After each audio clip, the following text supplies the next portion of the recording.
modern day diesel injectors, regardless of size or shape, may become stuck or seized and difficult to get out when it comes to servicing or replacement. This is a common problem for all vehicle makes and is caused by factors including carbon buildup, corrosion and electrolytic reaction between metals.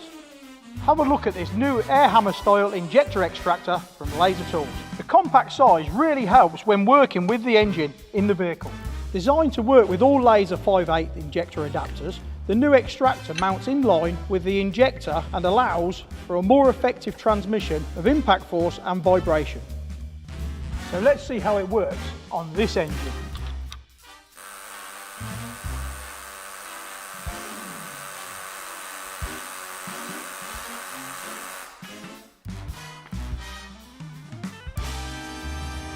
Big advantage of this extractor is the hammer action. The hammer impacts pull rather than push. We are effectively hammering the injector out of the cylinder head.